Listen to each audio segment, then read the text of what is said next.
Hello everyone, and welcome back to the Silmarillion. Been a little while. This is not usually when I do readings. Typically weekends are for video games, but my capture card is slowly dying and seems to have given up the ghost as far as anything with an HDMI cable is concerned. Does not want to connect. So, since it's been a minute since we read Tolkien because of taking a break for Halloween and horror stories, I thought we'd get back to our good old friend, the Elfman. It's been a month, hasn't it? What were we reading? We were close to the end, in my mind, because the storyline's kind of coming to a close. We're almost to the end of the Silmarillion section of the story, but then you still have two little short sections after it. We are on chapter 22, The Ruin of Doriath. Hello, everyone, including Mcallie May. Thank you for becoming a member and joining the channel. Hello, Nacho, Jeff, Zaka, Daniel, Silent Konami, Nathan, Lobsel. Hello, everyone. So, we had finished the story of Turin Tarambar. That was the guy that he was in love with his sister and he jumped off a cliff. Fun times to be had. I believe we are now going to be switching to a different story that it happens around the same time, but new cast of characters. Alright. Chapter 22 of The Ruin of Doriath. So ended the tale of Turin Tarambar. But Morgoth did not sleep nor rest from evil, and his dealings with the house of Hador were not yet ended. Against them his malice was unsated, though Hurin was under his eye, and Morwen wandered distraught in the wild. So this is Morwen and Hurin. Why does it do that? I thought I turned that off. Are the mother and father of the characters from the previous tale. The other characters are all dead and gone, but the father, I believe, is trapped in a chair on top of a mountain, forced to watch as his family suffers, and his wife is wandering in the wilds. Unhappy was the lot of Hurin, for all that Morgoth knew of the working of his malice, Hurin knew also, but lies were mingled with the truth, and aught that was good was hidden or distorted. In all ways Morgoth sought most to cast an evil light on those things that Thingol and Melian had done, for he hated them and feared them. When therefore he judged the time to be ripe, he released Hurin from his bondage, bidding him go whither he would, and he feigned that in this he was moved by pity as for an enemy utterly defeated. But he lied, for his purpose was that Hurin should still further his hatred for elves and men ere he died. Then little thought, though he trusted the words of Morgoth, knowing indeed that he was without pity, Hurin took his freedom, and went forth in grief, embittered by the words of the Dark Lord.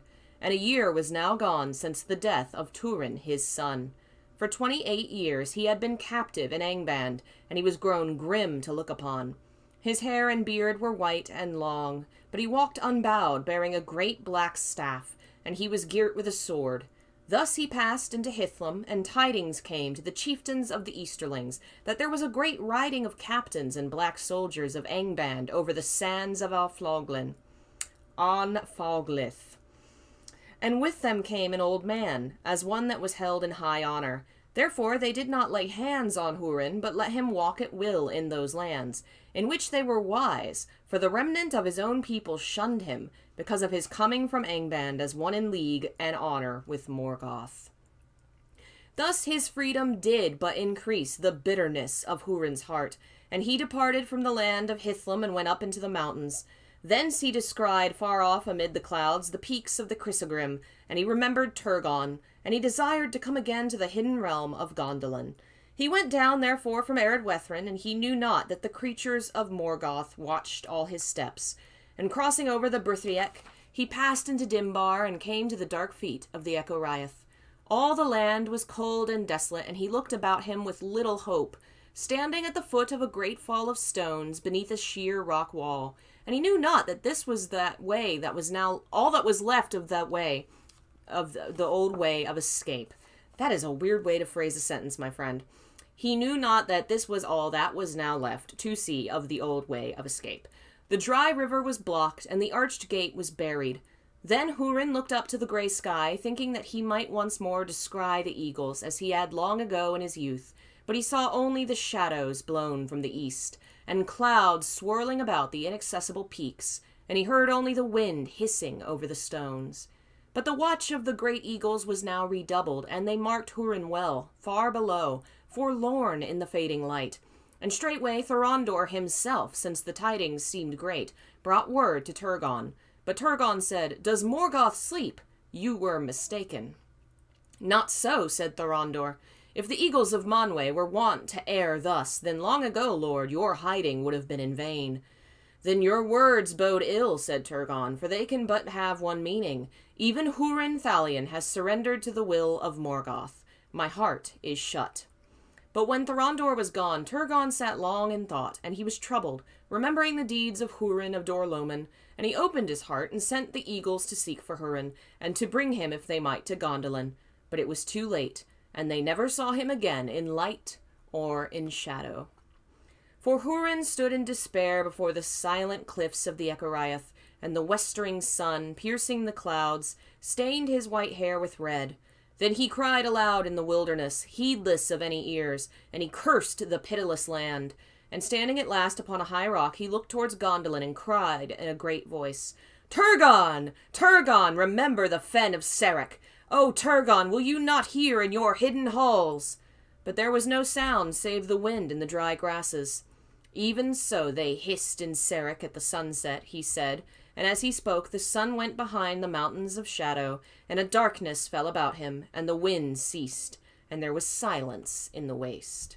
If I remember right, the fen of Serech was a place where there was a great battle, and Hurin here had a hand in saving Turgon's life at that place. So he's saying, "Remember when I saved your life, and now you're going to leave me out in the cold?" And unfortunately, Turgon changed his mind too late. Yet there were ears that heard the words that Hurin spoke, and report of all soon came to the dark throne in the north, and Morgoth smiled, for he knew now clearly in what region Turgon dwelt, though because of the eagles no spy of his could yet come within sight of the land behind the encircling mountains. This was the first evil the freedom of Hurin achieved. Yeah, it's kind of dumb to shout out the secret location of a place that's secret. Not smart. As darkness fell, Hurin stumbled from the rock and fell into a heavy sleep of grief, but in his sleep he heard the voice of Morwen lamenting, and often she spoke his name, and it seemed to him that her voice came out of Brethil. Therefore, when he awoke with the coming of day, he arose and went back to the Brithiec, and passing along the eaves of Brethil, he came at a time of night to the crossings of Taglin. The night sentinels saw him, but they were filled with dread, for they thought that they saw a ghost come out of some ancient battle mound, and walked with darkness about it. And therefore Hurin was not stayed, and he came at last to the place of the burning of Galrung, and saw the tall stone standing near the brink of Cabed Neramarth. But Hurin did not look at the stone, for he knew what was written there, and his eyes had seen that he was not alone. Sitting in the shadow of the stone was a woman, bent over her knees, and as Hurin stood there silent, she cast back her tattered hood and lifted her face. Grey she was, and old, but suddenly her eyes looked into his, and he knew her. For though they were wild and full of fear, that light still gleamed in them that long ago had earned for her the name Eledwen, proudest and most beautiful of mortal women in the days of old. "You come at last," she said. "I have waited too long." "It was a dark road. I have come as I could," he answered. "But you are too late," said Morwen. "They are lost." "I know it," he said, "but you are not." But Morwen said, "Almost. I am spent. I shall go with the sun. Now little time is left. If you know, tell me, how did she find him?" But Hurin did not answer, and they sat beside the stone and did not speak again. And when the sun went down, Morwen sighed and clasped his hand and was still, and Hurin knew that she had died. He looked down at her in the twilight, and it seemed to him that the lines of grief and cruel hardship were smoothed away. She was not conquered, he said, and he closed her eyes, and sat unmoving beside her as the night drew down. The waters of Cabed Nerameth roared on, but he heard no sound, and he saw nothing and felt nothing, for his heart was stone within him. But there came a chill wind that drove sharp rain into his face, and he was roused, and anger rose in him like smoke, mastering reason, so that all his desire was to seek vengeance for his wrongs and for the wrongs of his kin, accusing in his anguish all those who had ever had dealings with them. Then he rose up and he made a grave for Morwen above Cabed Nerameth, and on the west side of the stone. Upon it he cut these words, Here lies also Morwen Eledwen. It is told that a seer and harp player of Brethil named Glirhwyn made a song, saying that the stone of the hapless should not be defiled by Morgoth nor ever thrown down, not though the sea should drown all the land, as after indeed befell, and still Tol Morwen stands alone in the water beyond the new coasts that were made in the days of the wrath of the Valar. But Hurin does not lie there, for his doom drove him on, and the shadow still followed him. Now Hurin crossed over Teglin and passed southwards down the ancient road that led to Nargothrond, and he saw far off to the eastward the lonely height of Amon-Rû, and knew what had befallen there. At length he came to the banks of Narog, and ventured the passage of the wild river upon the fallen stones of the bridge, as Mablung of Doriath had ventured it before him, and he stood before the broken doors of Felagund, leaning upon his staff. Here it must be told that after the departure of Galrung, Mim the petty dwarf had found his way to Nargothrond, and crept within the ruined halls, and he took possession of them, and sat there fingering the gold and the gems, letting them run ever through his hands, for none came nigh to despoil him, from dread of the spirit of Galrung and his very memory. But now one had come and stood upon the threshold, and Mim came forth and demanded to know his purpose. But Hurin said, Who are you that would hinder me from entering the house of Finrod Felagund? Then the dwarf answered, I am Mim, and before the proud ones came over the sea, dwarves dwelled in the halls of Nulukizdun. I have but returned to take what is mine, for I am the last of my people. Then you shall enjoy your inheritance no longer, said Hurin, for I am Hurin, son of Galdor, returned out of Angband, and my son was Turin to Rambar, who you have not forgotten, and it was he that slew Galrung the dragon, who wasted these halls where you now sit, and not unknown is it to me by whom the dragon helm of Dorlomin was betrayed. Then Mim, in great fear, besought Hurin to take what he would, but to spare his life. But Hurin gave no heed to his prayer, and slew him there before the doors of Nargothrond. Then he entered in and stayed a while in that dreadful place, where the treasures of Valinor lay strewn upon the floors in darkness and decay. But it is told that when Hurin came forth from the wreck of Nargothrond and stood again beneath the sky, he bore with him out of all that great hoard but one thing only. Bet you I know what that one thing was. We'll see if I'm right. Hurin journeyed eastward and came to the mares of twilight above the falls of Sirion, and there he was taken by the elves that guarded the western marches of Doriath, and brought before King Thingol in the Thousand Caves. Then Thingol was filled with wonder and grief when he looked on him, and knew that grim and aged man for Hurin Thalion, the captive of Morgoth, but he greeted him fairly and showed him honor.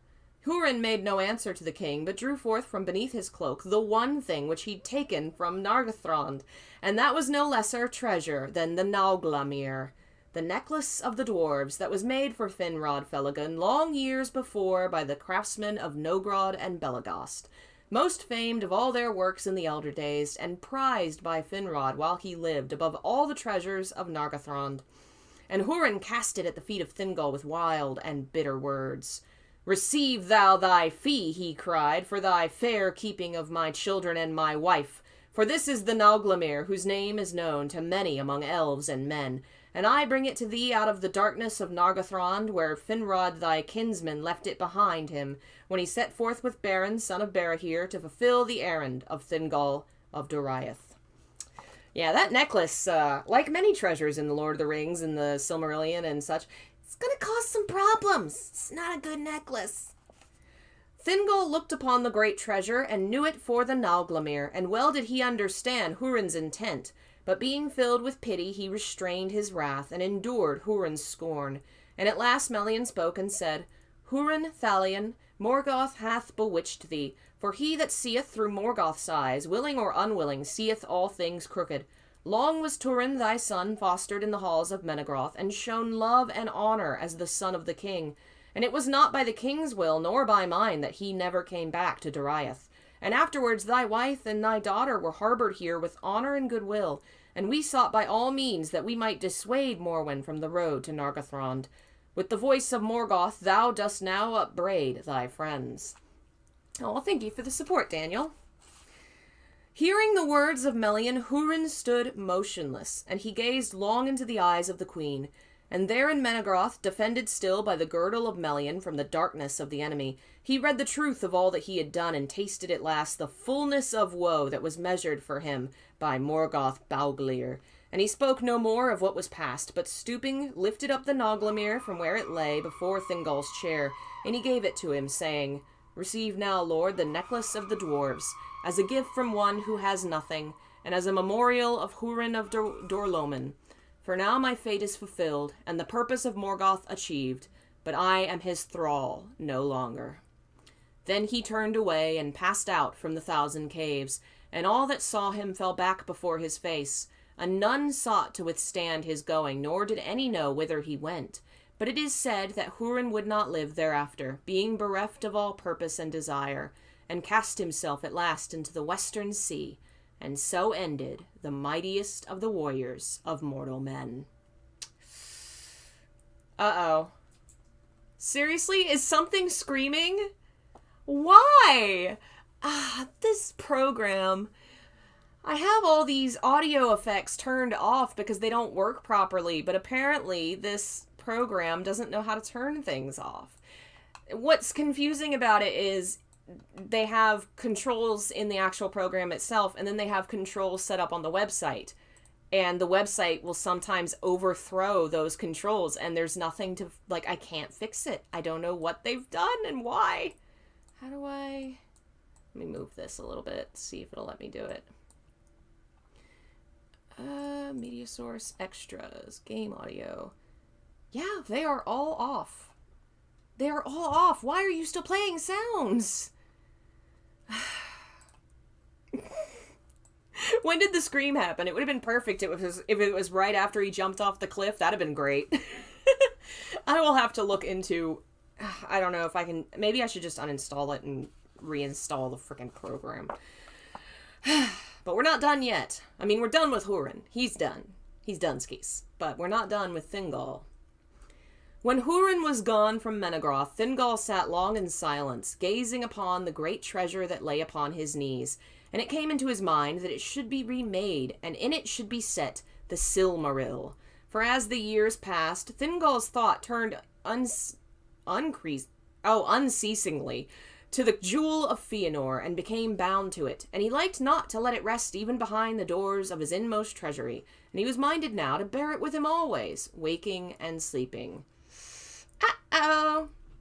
In those days, the dwarves still came on their journeys into Beleriand from the mansions in Ered Linden, and passed over Gellion at Sarn Athrad, the Ford of Stones. They traveled the ancient road to Doriath, for their skill in the working of metal and stone was very great, and there was much need of their craft in the halls of Menegroth. But they came now no longer in small parties as aforetime, but in great companies, well armed for their protection in the perilous lands between Aros and Gellion. And they dwelt in Menegroth at such times in chambers and smithies set apart for them. At that very time, great craftsmen of Nogrod were lately come into Doriath, and the king, therefore summoning them, declared his desire that if their skill was great enough, they should remake the Noglamir and set in it the Silmaril. Then the dwarves looked upon the work of their fathers, and beheld with wonder the shining jewel of Fëanor, and they were filled with a great lust to possess them, and carry them off to their far homes in the mountains. But they dissembled their mind, and consented to the task. Long was their labor, and Thingol went down alone to their deep smithies, and sat ever among them as they worked. In time his desire was achieved, and the greatest of the works of elves and dwarves were brought together and made one. And its beauty was very great, for now the countless jewels of the Noglamir did reflect and cast abroad in marvellous hues the light of the Silmaril amidmost. Then Thingol, being alone among them, made to take it up and clasp it about his neck. But the dwarves in that moment withheld it from him, and demanded that he yield it up to them, saying, "By what right does the Elven king lay claim to the Noglamir, that was made by our fathers for Finrod Felagund, who is dead? It has come to him but by the hand of Hurin the man of Dorloman, who took it as a thief out of the darkness of Nargothrond." But Thingol perceived their hearts, and saw well that, desiring the Silmaril, they sought but a pretext and fair cloak for their true intent. And in his wrath and pride he gave no heed to his peril, but spoke to them in scorn, saying, How do ye of uncouth race? Oh, no. Oh, no. How do ye of uncouth race dare to demand aught of me, Thingol, lord of Beleriand, whose life began by the waters of Cuivenin years uncounted, ere the fathers of the stunted people awoke? Oh, boy, I don't know. That's not good. That's not good, buddy. Standing tall and proud among them, he bade them with shameful words be gone unrequited out of Doriath. Then the lust of the dwarves was kindled to rage by the words of the king, and they rose up about him, and laid hands on him, and slew him as he stood. So he died in the deep places of Menegroth, Elwë Singolo, king of Doriath, who alone of all the children of Iluvatar was joined with one of the Ainur, and who alone of the Forsaken Elves had seen the light of the trees of Valinor, with his last sight gazed upon the Silmaril. Get wrecked! Do racism, get wrecked! He just got murdered! Oh, I love it. It's unfortunate that the one guy that got to marry one of the Ainur, which is so cool to me, like, Melian's great, and her husband's a big ol' mean racist. Then the dwarves, taking the Noglamir, passed out of Menegroth and fled eastwards through region. But tidings went swiftly through the forest, and few of that company came over Eros, for they were pursued to the death as they sought the eastward road. And the Noglamir was retaken and brought back in bitter grief to Melian the queen.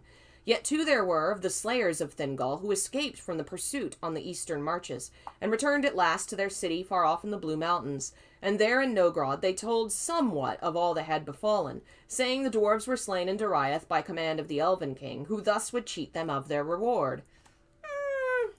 I like the idea better. I get what he's doing here, but it would have been far more interesting if the struggle between elves and dwarves were rooted in the fact that the elves are like, what the crap, you murdered our king, which fair. They don't know what the king said. Some of them probably wouldn't care. And then on the other side, showing up and being like, dude, the guy was a huge-ass racist jerk, and we just, like, obliterated him. And then them being like, yeah, fair. I mean, elves suck.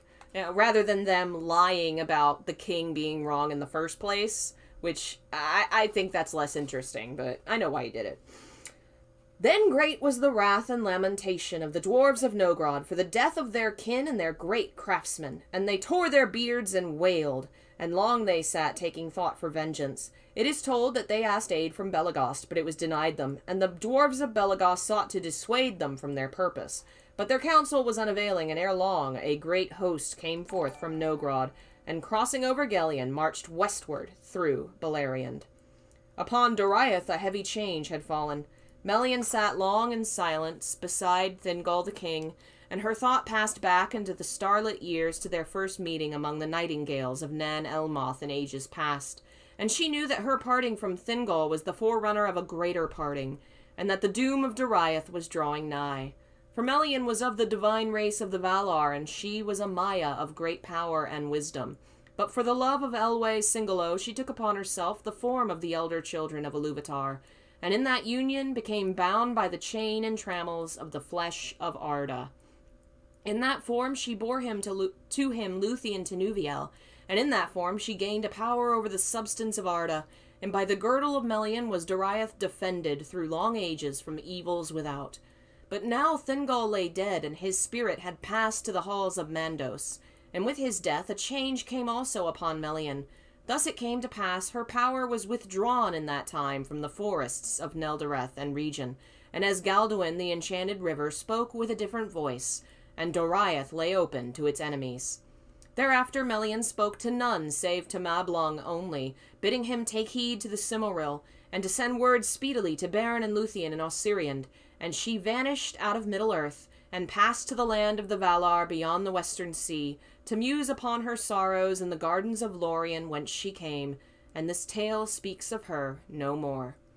Thus it was that the host of the Nalgrim, crossing over Eros, passed unhindered into the woods of Doriath, and none withstood them, for they were many and fierce, and the captains of the Grey Elves were cast into doubt and despair, and went hither and thither purposeless. But the dwarves held on their way and passed over the great bridge and entered into Menegroth. And there befell a thing most grievous among the sorrowful deeds of the elder days. For there was battle in the 1,000 caves, and many elves and dwarves were slain, and it has not been forgotten. But the dwarves were victorious, and the halls of Thingol were ransacked and plundered. There fell Moblung of the Heavy Hand before the doors of the treasury wherein lay the Noglamir, and the Silmaril was taken. Kind of shitty of your queen to say, oh, my husband's gone, peace, bye! And then, they're invaded and she's just gone. Who's in charge now? Oh, shit. I don't know. We're all dead.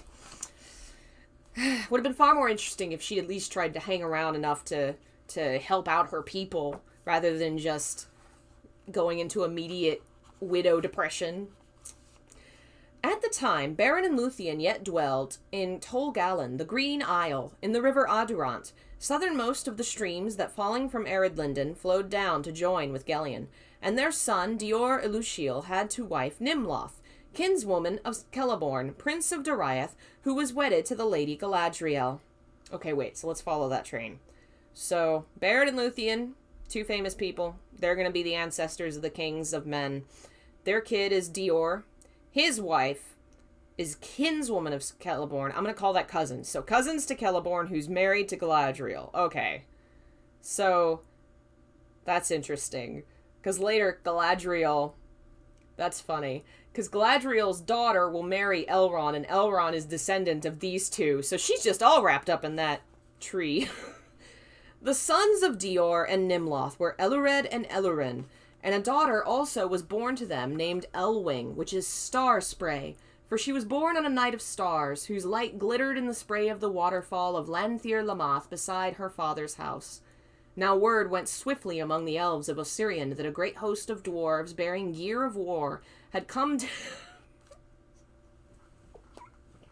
I'm sorry, just my mental image immediately went to a bunch of dwarves carrying copies of Gears of War. Dude, I got my Xbox! I got Gears of War 3, let's go! I'm so stupid. I'm sorry, Bob. Where are you, buddy? There you are. Hey, folks hopping in. Delvin, Jeremy, welcome. Let's see. Bearing gear of war had come down out of the mountains and passed over Gelion at the Ford of Stones.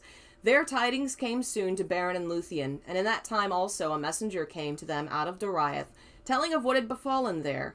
Then Barrett arose and left Tol Galen, and summoning to him Dior his son, they went north to the river Askar, and with them went many of the green elves of Osiriand.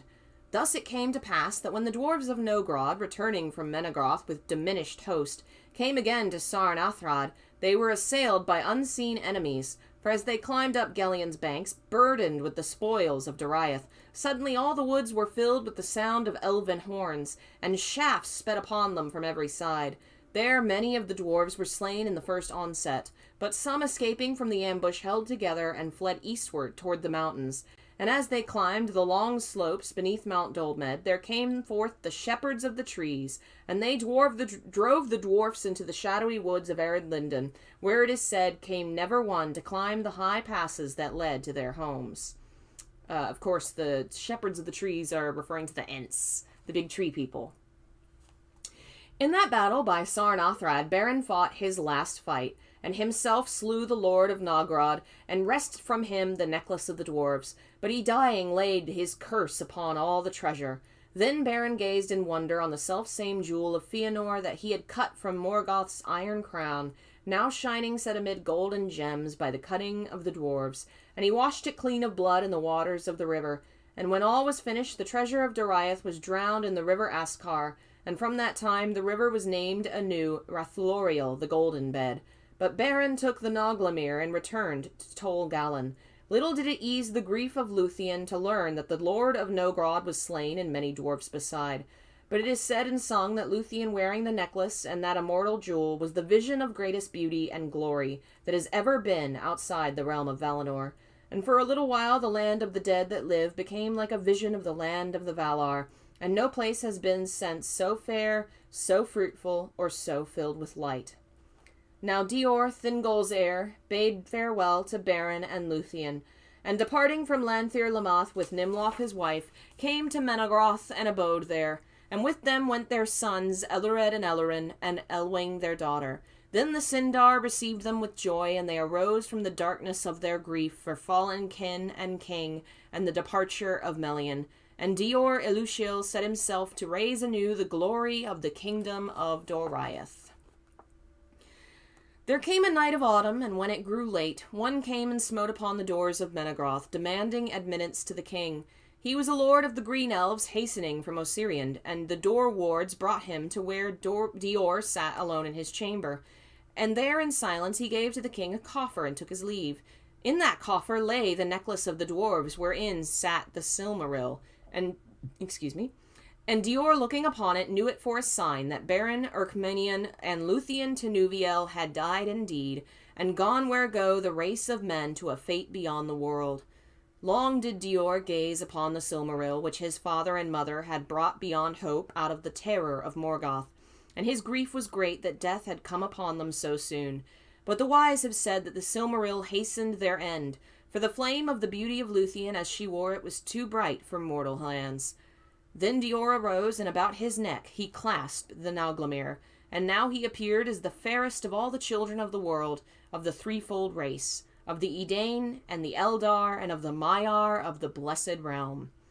But now the rumor ran among the scattered elves of Beleriand that Dior Thingol's heir wore the Nauglamir, and they said, "A Silmaril of Fëanor burns again in the woods of Doriath." And the oath of the sons of Fëanor was waked again from sleep. For while Luthien wore the necklace of the elves, necklace of the dwarf, no elf would dare to assail her. But now, hearing of the renewal of Doriath and of Dior's pride, the seven gathered again from wandering and sent to him to claim their own. But Dior returned no answer to the sons of Fëanor, and Celegorm stirred up his brothers to prepare an assault upon Doriath. They came at unawares in the middle of winter, and fought with Dior in the Thousand Caves, and so befell the second slaying of elf by elf. There fell Celegorm by Dior's hand, and there fell Carufin and dark Caranthir. But Dior was slain also, and Nimloth his wife, and the cruel servants of Celegorm seized his young sons, and left them to starve in the forest. Of this Maedhros indeed repented, and sought for them long in the woods of Doriath. But his search was unavailing, and of the fate of Elred and Elerin no tale tells. Thus Doriath was destroyed, and never rose again. But the sons of Fëanor gained not what they sought, for a remnant of the people fled before them, and with them was Elwing, Dior's daughter, and they escaped, and bearing with them the Silmaril came in time to the mouths of the river Sirion by the sea. Seems like they'd get it eventually. You'd think they'd realize, oh, whoever gets this shiny rock, their life sucks. So maybe I shouldn't wear it on a necklace around my head. But no, every time they're like, ooh, I rock this necklace. Oh, I'm dead. Every time. Chapter 23 of Tuor and the Fall of Gondolin. We're getting close to the end of this era, so everybody's falling. This place. We got Nargothrond down, Doriath is down, and now Gondolin. It has been told that Huor, the brother of Hurin, was slain in the Battle of Unnumbered Tears, and in the winter of that year, Rian, his wife, bore a child in the wilds of Mithram, and he was named Tuor, and was taken to foster by Aniel of the Grey Elves, who yet lived in those hills. When Tuor was 16 years old, the elves were minded to leave the caves of Androth where they dwelt, and to make their way secretly to the havens of Sirion in the distant south. But they were assailed by orcs and Easterlings before they made good their escape, and Tuor was taken captive and enslaved by Lorgan, chief of the Easterlings of Hithlum. For 3 years he endured that thraldom, but at the end of that time he escaped, and returning to the caves of Androth, he dwelt there alone, and did such great hurt to the Easterlings that Lorgan set a price upon his head.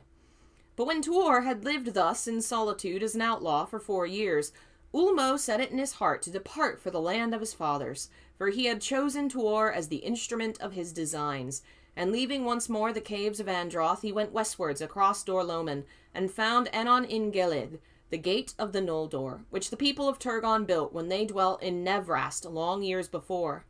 Thence a dark tunnel led beneath the mountains and issued into Cirith Ninyak, the rainbow cleft, through which a turbulent water ran towards the western sea. Thus it was that Tuor's flight from Hithlum was marked by neither man nor orc, and no knowledge of it came to the ears of Morgoth.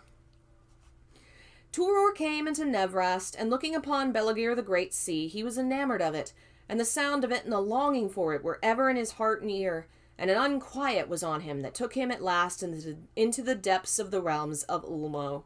For those that don't remember, Ulmo's the ocean god. He dwelt in Nevrast alone, and the summer of that year passed, and the doom of Nargothrond grew near. But when the autumn came, he saw 7 great swans flying south, and he knew them for a sign that he had tarried overlong, and he followed their flight along the shores of the sea. Thus he came at last to the deserted halls of Vinyamar beneath Mount Taras, and he entered in and found there the shield and hauberk, the sword and helm that Turgon had left there by the command of Ulmo long before. And he arrayed himself in those arms and went down to the shore. But there came a great storm out of the west, and out of that storm Ulmo, the Lord of Waters, arose in majesty, and spoke to Tuor as he stood by the sea. Ulmo bade him depart from that place and seek out the hidden kingdom of Gondolin, and he gave Tuor a great cloak to mantle him in shadow from the eyes of his enemies. But in the morning, when the storm was past, Tuor came upon an elf standing beside the walls of Vinyamar. He was Voronwe, son of Aronwe, of Gondolin, who sailed in the last ship that Turgon sent into the west. But when that ship, returning at last out of the deep ocean, foundered in the great storm within sight of the coasts of Middle-earth, Ulmo took him up, alone of all its mariners, and cast him upon the land near Vinyamar. Learning of the command laid upon Tuor by the Lord of Waters, Voronwe was filled with wonder, and did not refuse him his guidance to the hidden door of Gondolin. Therefore they set out together from that place, and as the fell winter of that year came down upon them out of the north, they went warily eastward under the eaves of the mountains of shadow. So, a whole bunch of boats sinking. Hundreds of people dying. Ocean God says, well, I need one of you to run an errand, so I will save your life. Not you, and not you. Screw specifically all the rest of you. I'm only going to save this guy so he can run an errand for me. At the last, by the power that Ulmo set upon them, they came to the hidden door of Gondolin, and passing down the tunnel they reached the inner gate, and were taken by the guards as prisoners. Then they were led up the mighty ravine of Orphak Elcor, barred by the 7 gates, and brought before Ecthelion of the Fountain, the warden of the great gate at the end of the climbing road. And there Tuor cast aside his cloak, and from the arms that he bore from Vinyamar, it was seen that he was in truth one sent by Ulmo.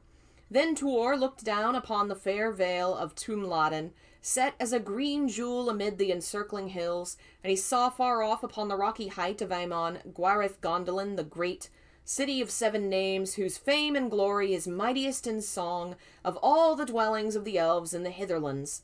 At the bidding of Ecthelion, trumpets were blown on the towers of the great gate, and they echoed in the hills. And far off but clear there came a sound of answering trumpets blown upon the white walls of the city, flushed with the rose of dawn upon the plain.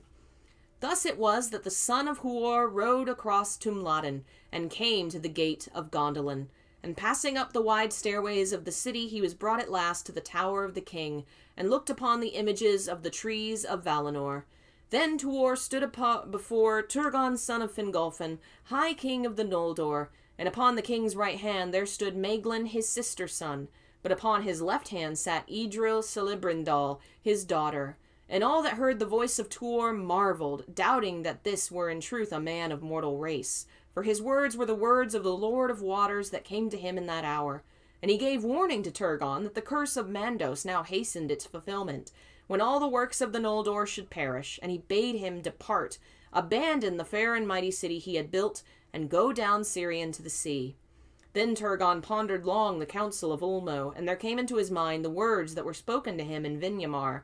Love not too well the work of thy hands, and the devices of thy heart, and remember that the true hope of the Noldor lieth in the west, and cometh from the sea. But Turgon was become proud, and Gondolin as beautiful as a memory of elven Tyrion, and he trusted still in its secret and impregnable strength, though even Avala should gainsay it. And after the Nerniathar Nodia died, the people of that city desired never again to mingle in the woes of the elves and men without, nor to return through dread and danger into the west. Shut behind their pathless, enchanted hills, they suffered none to enter, though they fled from Morgoth, hate pursued. And tidings of the land beyond came to them faint and far, and they heeded them little. The spies of Angband sought for them in vain, and their dwelling was as a rumor and a secret none could find. Maeglin spoke ever against Tuor in the councils of the king, and his words seemed the more weighty, and that they went with Turgon's heart. And at last he rejected the bidding of Ulmo, and refused his counsel. But in the warning of the Vala he heard again the words that were spoken before the departing Noldor on the coast of Araman long ago, and the fear of treason was wakened in Turgon's heart. Therefore in that time the very entrance to the hidden door in the encircling mountains was caused to be blocked up, and thereafter none went ever forth from Gondolin on any errand of peace or war while the city stood. Tidings were brought by Thorondor, Lord of Eagles, of the fall of Nargothrond, and after of the slaying of Thingol and of Dior his heir, and the ruin of Doriath. But Turgon shut his ear to the word of the woes without, and vowed to march never at the side of any son of Fëanor, and his people he forbade ever to pass the leaguer of the hills. And Tuor remained in Gondolin, for its bliss and its beauty, and the wisdom of its people held him enthralled, and he became mighty in stature and in mind, and learned deeply of the lore of the exiled elves. Then the heart of Idril was turned to him, and his to her, and Maeglin's secret hatred grew ever greater, for he desired above all things to possess her, the only heir of the king of Gondolin. But so high did Tuor stand in the favor of the king that when he had dwelt there for 7 years, Turgon did not refuse him the hand of his daughter. For though he would not heed the bidding of Ulmo, he perceived the fate of the Noldor was wound with the one whom Ulmo had set. And he did not forget the words that Huor spoke to him before the host of Gondolin departed from the battle of unnumbered tears. Then there was made a great and joyful feast, for Tuor had won the hearts of all the people, save only Maeglin and his secret following. And thus there came to pass the second union of elves and men. In the spring of the year after was born in Gondolin Erendiel half-elven, the son of Tuor and Idril Celebrimbor, and that was 500 years and 3 since the coming of the Noldor to Middle-earth.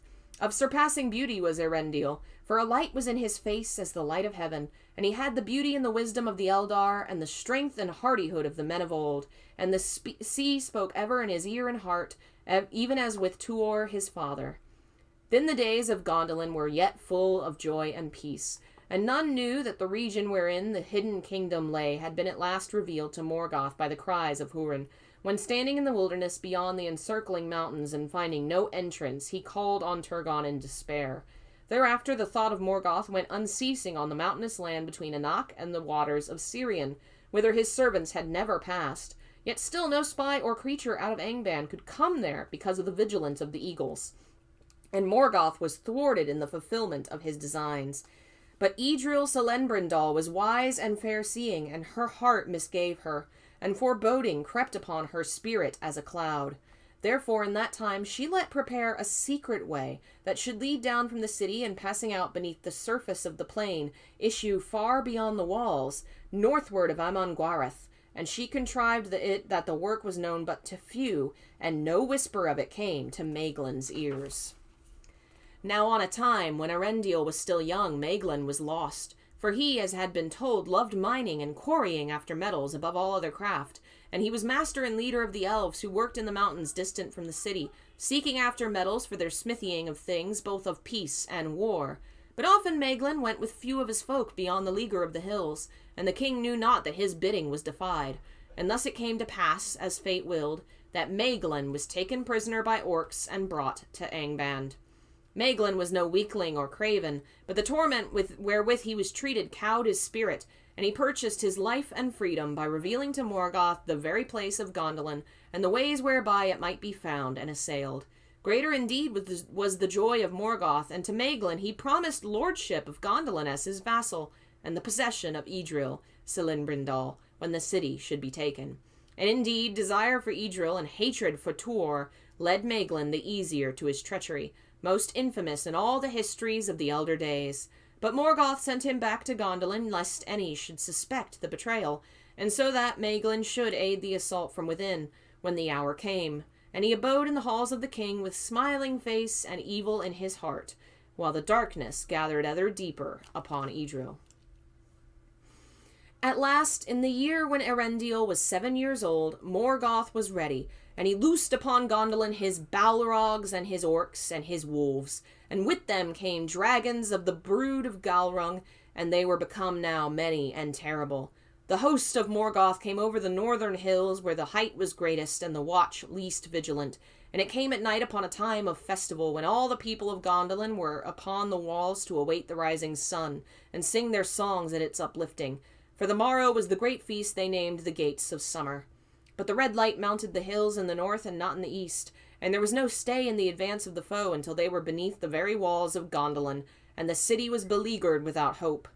Of the deeds of desperate valor there done by the chieftains of the noble houses and their warriors, not least by Tuor, much is told in the fall of Gondolin.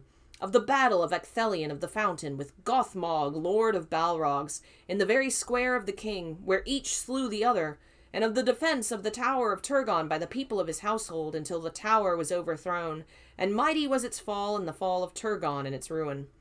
Tuor sought to rescue Idril from the sack of the city, but Maeglin had hands on her and Eärendil, and Tuor fought with Maeglin on the walls and cast him far out, and his body as it fell smote the rocky slopes of Amon-Gwareth thrice ere it pitched into the flames below. Then Tuor and Idril led such remnants of the people of Gondolin as they could gather in the confusion of the burning, down the secret way which Idril had prepared, and of that passage the captains of Angband knew nothing, and thought not that any fugitives would take a path towards the north and highest parts of the mountain, and the nighest to Angband. The fume of the burning and the steam of the far mountains, fountains of Gondolin withering in the flame of the dragons of the north, fell upon the vale of Tum Lodin in mournful mists, and thus was the escape of Tuor and his company aided, for there was still a long and open road to follow from the tunnel's mouth to the foothills of the mountains. None the less they came thither, and beyond hope they climbed, in woe and misery, for the high places were cold and terrible, and they had among them many that were wounded, and women and children. There was a dreadful pass, Cirith Thoronath it was named, the Eagle's Cleft, where beneath the shadow of the highest peaks a narrow path wound its way. On the right hand it was walled by a precipice, and on the left a dreadful fall leapt into emptiness. Along that way their march was strung, when they were ambushed by orcs, for Morgoth had set watchers all about the encircling hills, and a Balrog was with them. Dreadful was their plight, and hardly would they have been saved by the valor of the yellow-haired Glorfindel, chief of the house of the Golden Flower of Gondolin, had not Thorondor come timely to their aid. Many are the songs that have been sung of the duel of Glorfindel with the Balrog, upon a pinnacle of rock in that high place, and both fell to ruin in the abyss. But the eagles coming stooped upon the orcs and drove them shrieking back, and all were slain or cast into the deep, so that the rumors of the escape from Gondolin came not until long after to Morgoth's ears. Then Thorondor bore up Glorfindel's body out of the abyss, and they buried him in a mound of stones beside the pass, and a green turf came there, and yellow flowers bloomed upon it amid the barrenness of stone until the world was changed. Thus led by Tuor, son of Huor, the remnants of Gondolin passed over the mountains and came down into the vale of Sirion, and fleeing southward by weary and dangerous marches they came at length to Nan Tathrin, the land of willows, for the power of Ulmo yet ran in the great river, and it was about them. There they rested a while and were healed of their hurts and weariness, but their sorrow could not be healed.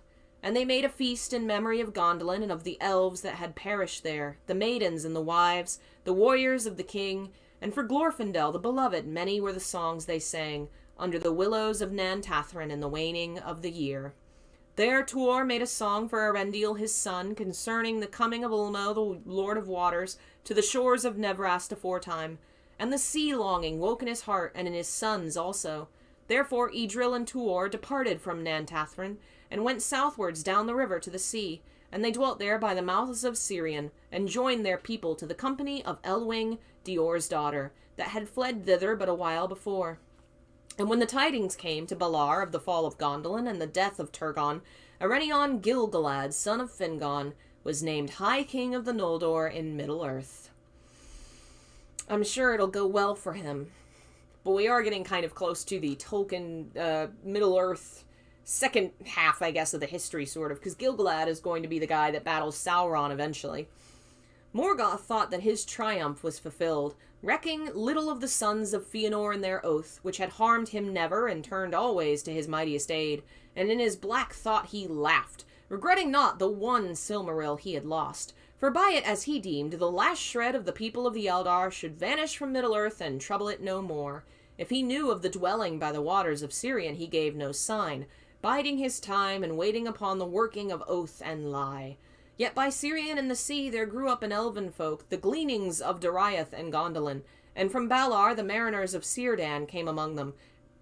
And they took to the waves and the buildings of ship, and dwelling ever nigh to the coasts of Arvernian, under the shadow of Ulmo's hand.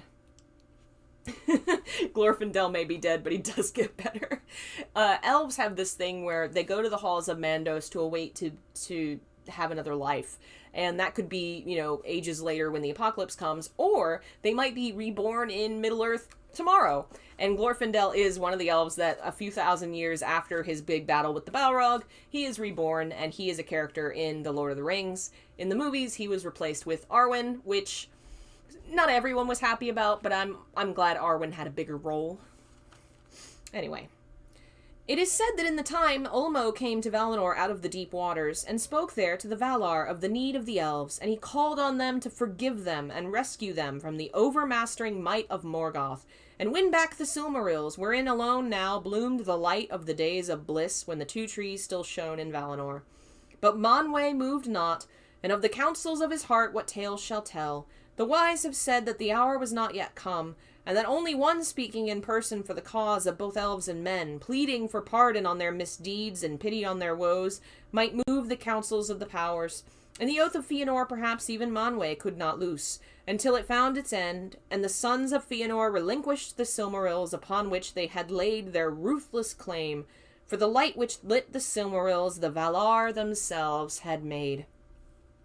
In those days Tuor felt old age creep upon him, and ever a longing for the deeps of the sea grew stronger in his heart. Therefore he built a great ship, and named it Irame, which is Sea-wing, and with Idril Celinbrindal he set sail into the sunset and the west, and came no more into any tale or song. But in after days it was sung that Tuor alone of mortal men was numbered among the elder race, and was joined with the Noldor whom he loved, and his fate is sundered from the fate of men. In other words, he got to go hang out with the elves instead of dying and passing on to wherever men go. And yeah, the Valar are really freaking lazy. Like, at this point, most of the people that are still suffering from this curse had nothing to do with it. It's the next generation. Even the elves have been having children and families for the past 1,000 years, and most of the kids of Fëanor are dead. Just so petty, it seems to me, to continue doing this to spite 4 elves, but that's how Tolkien do.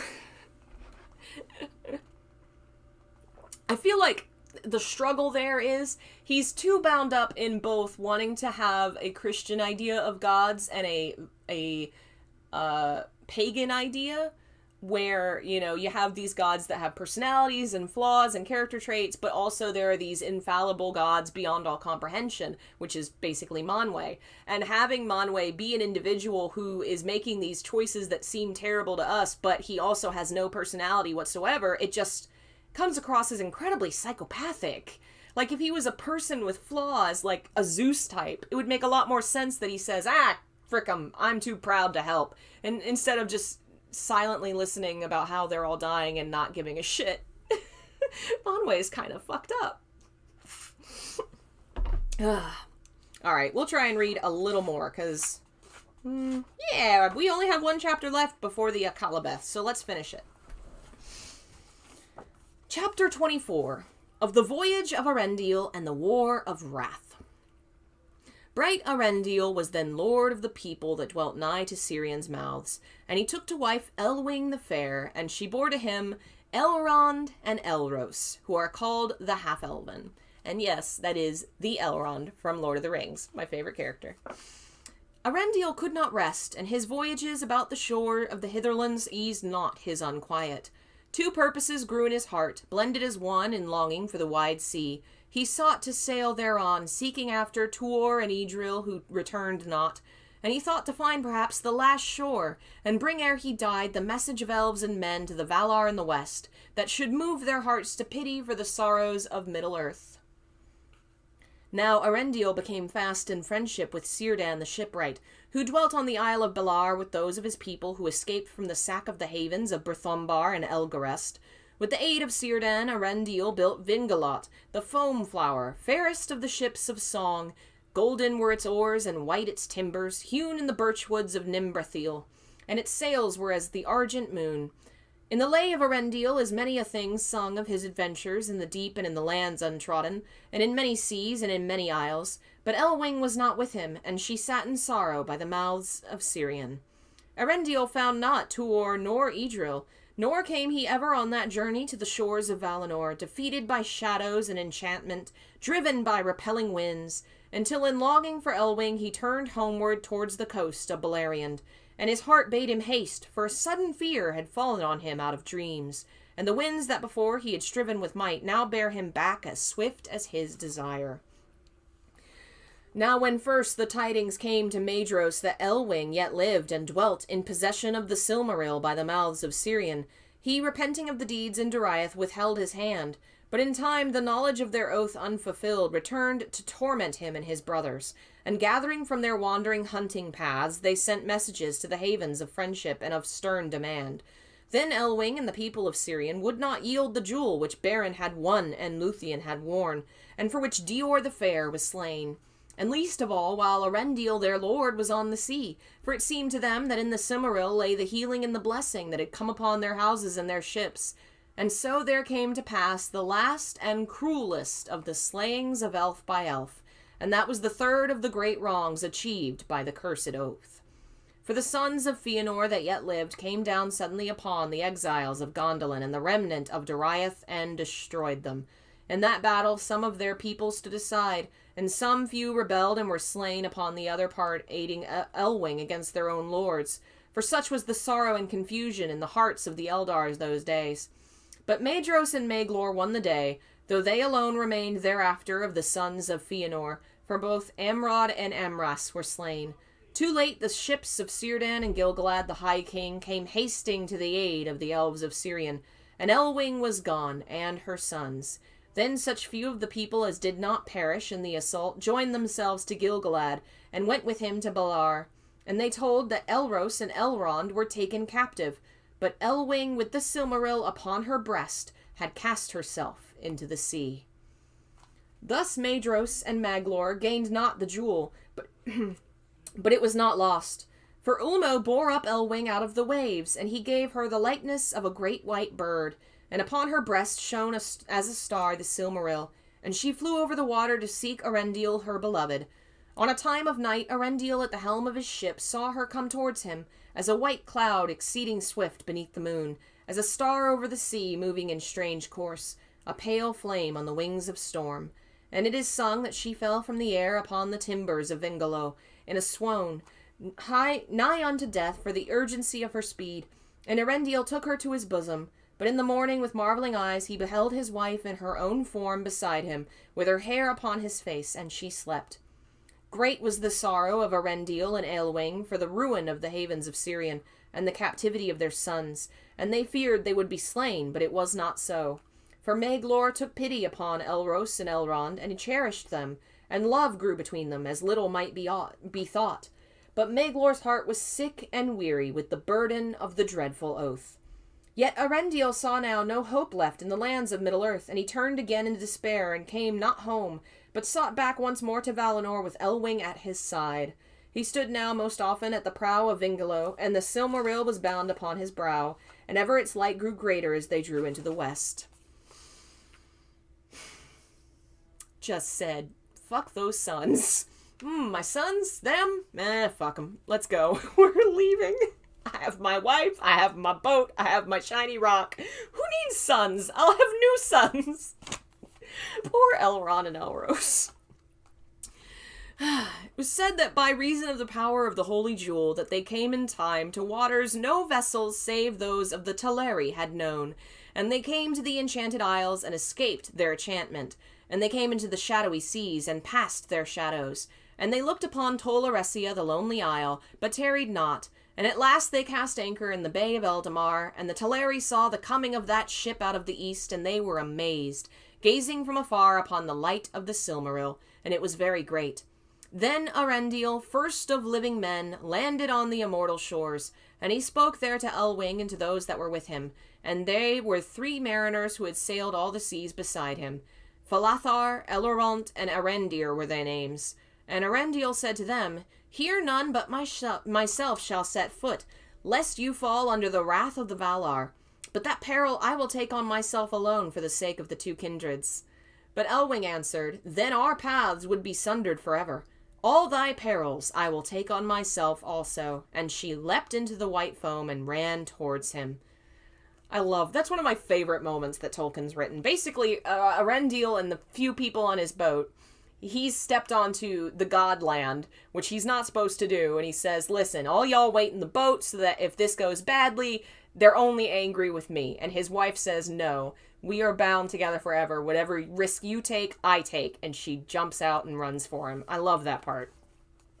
Arendiel was sorrowful, for he feared the anger of the lords of the west upon any of Middle-earth that should dare pass the leaguer of Aman. And there they bade farewell to the companions of their voyage, and were taken from them forever. Then Arendiel said to Elwing, Await me here, for one only may bring the message that it is my fate to bear. And he went up alone into the land and came into the Calasira, and it seemed to him empty and silent. For even as Morgoth and Ungoliant came in ages past, so now Arendiel had come at a time of festival, and well nigh all the elven folk were gone to Valamar, or were gathered in the hills of Monway upon Tenequetl, and few were left to keep watch upon the walls of Tirion. But some there were who saw him from afar, and the great light that he bore, and they went in haste to Valamar. But Arendiel climbed the great hill of Tuna and found it bare, and he entered into the streets of Tirion, and they were empty, and his heart was heavy, for he feared some evil had come to the blessed realm. He walked in the deserted ways of Tirion, and the dust upon his raiment and his shoes was a dust of diamonds, and he shone and glistened as he climbed the long white stairs. And he called aloud in many tongues, both of elves and men, but there were none to answer him. Therefore he turned back at last towards the sea. But even as he took the shoreward road, one stood upon the hill and called to him in a great voice, crying, Hail, Arendiel, of mariners most renowned! The looked-for that cometh at unawares, the longed-for that cometh beyond hope. Hail, Arendiel, bearer of light before the sun and moon, splendor of the children of earth, star in the darkness, jewel in the sunset, radiant in the morning. The voice was the voice of Eonwë, herald of Monway, and he came from Valamar, and summoned Arendiel to come before the powers of Arda. And Arendiel went into Valinor, into the halls of Valamar, and never again set foot upon the lands of men. Then the Valar took counsel together, and they summoned Ulmo from the depths of the sea, and Arendiel stood before their faces, and delivered the errand of the 2 kindreds. Pardon he asked for the Noldor, and pity for their great sorrows, and mercy upon men and elves, and succor in their need, and his prayer was granted. It is told among the elves that after Arendiel had parted, seeking Elwing his wife, Mando spoke concerning his fate, and he said, Shall mortal men step living upon the undying lands yet live? But Ulmo said, For this he was born into the world, and say unto me, whether is he Arendiel Tuor's son of the line of Hador, or the son of Idril, Turgon's daughter, of the elven house of Finwë? And Mandos answered, Equally the Noldor, who went willfully into exile, may not return hither. But when all was spoken, Manwë gave judgment, and he said, In this matter the power of doom is given to me. The peril that he ventured for love of the 2 kindreds shall not fall upon Arendiel, nor shall it fall upon Elwing his wife, who entered into peril for love of him. But they shall not walk again ever among elves or men in the outer lands. And this is my decree concerning them. To Arendiel and to Elwing and to their sons shall be given leave each to choose freely to which kindred their fates shall be joined, and under which kindred they shall be judged.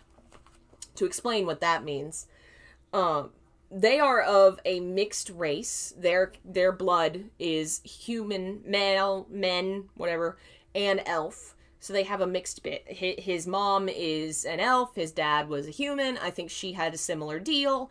And so because of the mixed blood, they are kind of torn between these 2 fates, where elves get to live forever, and when they die, their spirit waits in Mandos, or the men live for a short time and then they die and nobody knows where their spirit goes. So this is saying anyone that has this mixed race bloodline, they get to choose if they want to live forever or if they want to have a human death. And that comes up in The Lord of the Rings when you see Arwen, who is of this bloodline, make that choice to stay with Aragorn.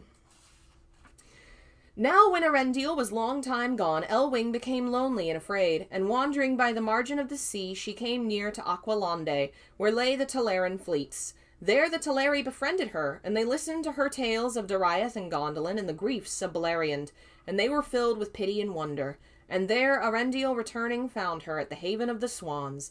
But ere long they were summoned to Valimar, and there the decree of the elder king was declared to them. Then Arendil said to Elwing, "Choose thou, for now I am weary of the world."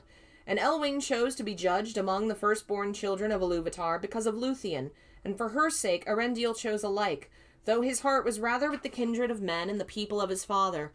Then at the bidding of the Valar, Aronwe went to the shore of Aman, where the companions of Arendil still remained, awaiting tidings. And he took a boat, and the 3 mariners were set therein, and the Valar drove them away into the east with a great wind.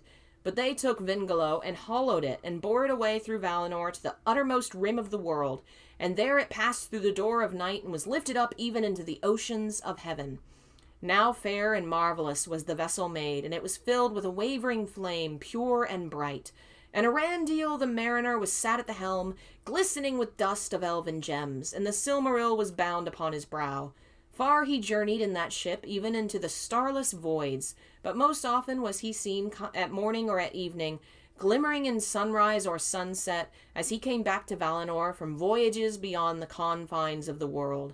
On these journeys Elwing did not go, for she might not endure the cold and pathless voids, and she loved rather the earth and the sweet winds that blow on sea and hill.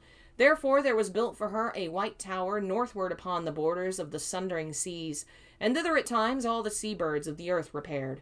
And it is said that Elwing learned the tongues of birds, who herself had once worn their shape, and they taught her the craft of flight, and her wings were of white and silver grey. And at times, when Arendil returning drew near again to Arda, she would fly to meet him, even as she had flown long ago when she was rescued from the sea. Then the far-sighted among the elves that dwelt in the lonely isle would see her like a white bird, shining, rose-stained in the sunset, as she soared in joy to greet the coming of Vingalo to haven.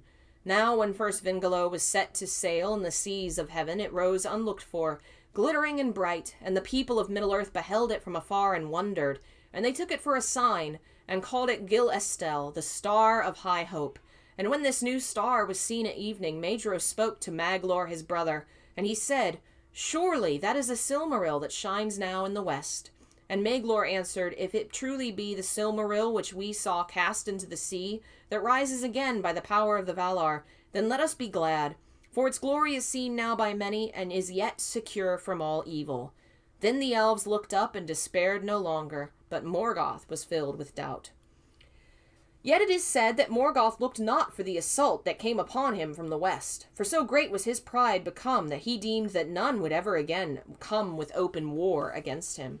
Moreover, he thought he had forever estranged the Noldor from the lords of the west, and that content in their blissful realm the Valar would heed no more his kingdom in the world without, for to him that is pitiless the deeds of pity are ever strange and beyond reckoning. But the host of the Valar prepared for battle, and beneath their white banners marched the Vanyar, the people of Ingwe, and those also of the Noldor who never departed from Valinor, whose leader was Finarfin, the son of Finwë. Few of the Teleri were willing to go forth to war, for they remembered the slaying at the Swanhaven, and the stealing of their ships. But they hearkened to Elwing, who was the daughter of Dior Ilushield, and come from their own kindred, and they sent mariners enough to sail the ships that bore the host of Valinor east over the sea. Yet they stayed aboard their vessels, and none of them set foot upon the hitherlands. Of the march of the host of the Valar to the north of Middle-earth, little is said in any tale, for among them were none of those elves who had dwelt and suffered in the hitherlands, and who made the history of those days that still are known, and tidings of these things that only learned long afterward from the kinsfolk in Aman. But at last the might of Valinor came up out of the west, and the challenge of the trumpets of Eonwe filled the sky, and Beleriand was ablaze with the glory of their arms. For the host of the Valar were arrayed in forms young and fair and terrible, and the mountains rang beneath their feet. The meeting of the hosts of the west and the north is named the Great Battle and the War of Wrath. There was marshaled the whole power of the throne of Morgoth, and it had become great beyond count, so that Anfauglith could not contain it, and all the north was aflame with war. But it availed him not. The Balrogs were destroyed, save some few that fled and hid themselves in caverns inaccessible at the roots of the earth. And the uncounted legions of the orcs perished like straw in a great fire, or were swept like shriveled leaves before a burning wind. Few remained to trouble the world for long years after. And such few as were left of the 3 houses of the elf friends, fathers of men, fought upon the part of the Valar, and they were avenged in those days for Beregond and Barahir, Galdor and Gundor, Huor and Hurin, and many others of their lords. But a great part of the sons of men, whether of the people of Uldor or others new come out of the east, marched with the enemy, and the elves do not forget it. Then, seeing that his hosts were overthrown and his power dispensed, Morgoth quailed, and he dared not come forth himself. But he loosed upon his foes the last desperate assault that he had prepared, and out of the pits of Angband there issued the winged dragons that had not yet been seen. And so sudden and ruinous was the onset of that dreadful fleet that the host of the Valar was driven back, for the coming of the dragons was with great thunder and lightning and a tempest of fire. But Arendil came, shining with white flame, and about Vingalo were gathered all the great birds of heaven, and a Thorondor was their captain. And there was battle in the air all the day and through a dark night of doubt. Before the rising of the sun, Arendil slew Encalagon the Black, the mightiest of the dragon host, and cast him from the sky. And he fell upon the towers of Thangorodrim, and they were broken in his ruin. Then the sun rose, and the host of the Valar prevailed, and well nigh all the dragons were destroyed, and all the pits of Morgoth were broken and unroofed, and the might of the Valar descended into the deeps of the earth. There Morgoth stood at last at bay, and yet unvaliant. He fled into the deepest of his mines, and sued for peace and pardon. But his feet were hewn from under him, and he was hurled upon his face. Then he was bound with the chain and Gainor, which he had worn aforetime, and his iron crown they beat into a collar for his neck, and his head was bowed upon his knees. And the 2 Silmarils which remained to Morgoth were taken from his crown, and they shone unsullied beneath the sky, and Eonwë took them and guarded them. Thus an end was made of the power of Angband in the north, and the evil realm was brought to naught. And out of the deep prisons a multitude of slaves came forth beyond all hope into the light of day, and they looked upon a world that was changed. For so great was the fury of those adversaries that the northern regions and the western world were rent asunder, and the sea roared in through many chasms, and there was confusion and great noise, and rivers perished or found new paths, and the valleys were upheaved, and the hills trod down, and Sirion was no more. Then Eonwë, as herald of the Elder King, summoned the elves of Beleriand to depart from Middle-earth.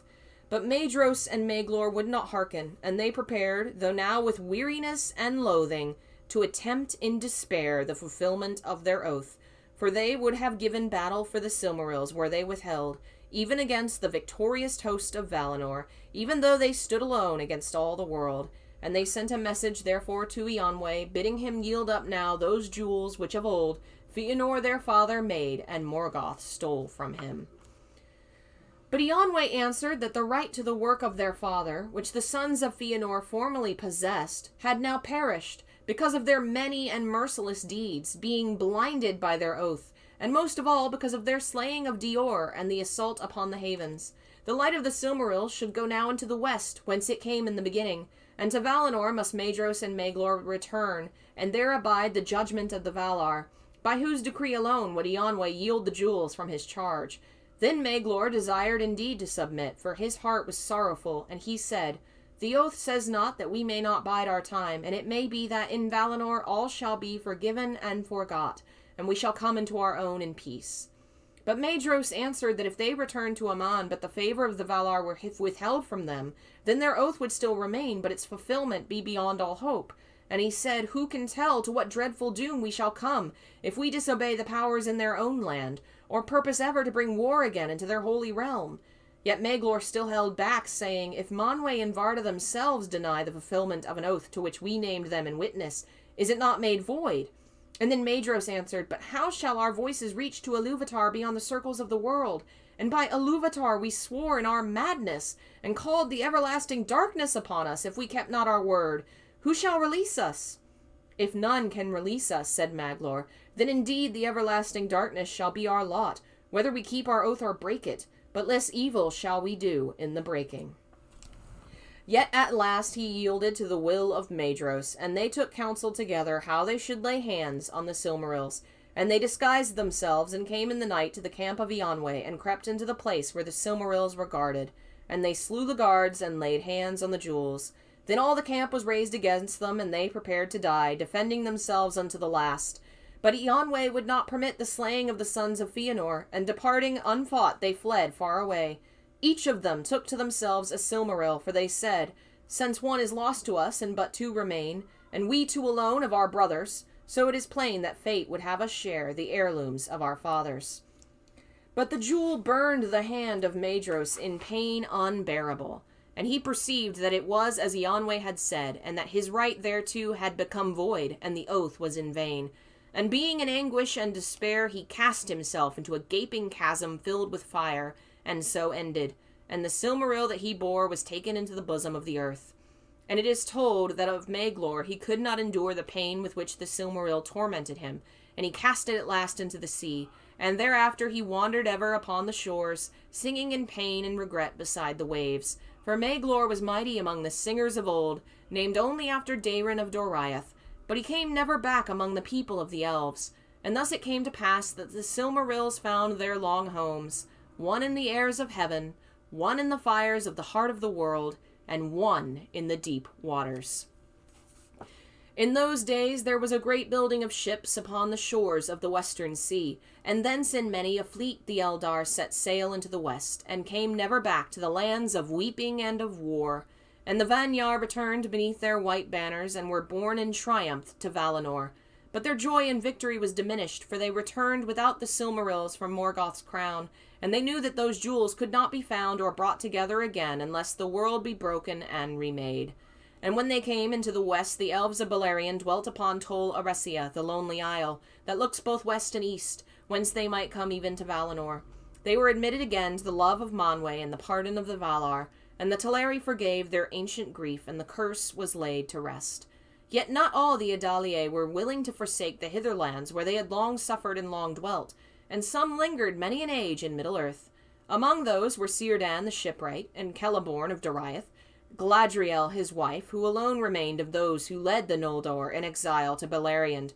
In Middle-earth dwelt also Gil-galad the High King, and with him was Elrond half-elven, who chose, as was granted to him, to be numbered among the Eldar. But Elros his brother chose to abide with men.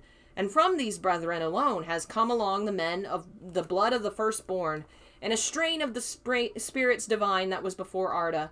For they were the sons of Elwing Dior's daughter, Luthien's son, child of Thingol and Melian, and Erendiel their father was the son of Idril Celebrimbor, Turgon's daughter of Gondolin. But Morgoth himself the Valar thrust through the door of night beyond the walls of the world, into the timeless void. And a guard is set forever on those walls, and Erendiel keeps watch upon the ramparts of the night.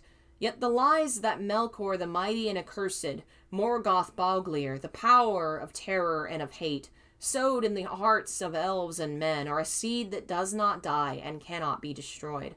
And ever and anon it sprouts anew, and will bear dark fruit even unto the latest days. Here ends the Silmarillion. If it has passed from the high and the beautiful to darkness and ruin, that was of the old fate of Arda marred. And if any change shall come and the marring be mended, Manwë and Varda may know, but they have not revealed it, and it is not declared in the dooms of Mandos. So that's not the end of the book, but that is the end of the Silmarillion, the largest section of the book. We still have another chapter called the Akallabeth, which talks about a kingdom of men called Numenor, and then a section that discusses the Third Age and the Rings of Power. We should be able to finish it, maybe 1-2 more readings. Thanks for listening. I know this was an unusual time, but figured it'd been a while, so good to get back to it. I won't be doing anything else tonight because I am working on member reward stuff. I'm trying to set up videos to be accessible outside of the YouTube so that members can download them. I'm trying to turn some of them, like readings, into audio so that you can just listen if you want to. Doing some different things. Hopefully have some more news later this week. Thanks for watching. Thank you to the folks that donated during the stream and members like Delvin and Jeff. And we had a new one today. We have Pablo and Daniel and Ankalime, a new member. Thank you so much for the support. Tomorrow we'll be back with a reading of Heaven Official's Blessing and probably Fire Emblem maybe. I don't know. We'll see. We're going to play something. Hope to have my Wii U all fixed and set up this week, but we'll see. Thanks again for listening, and I'll see you guys next time. Bye.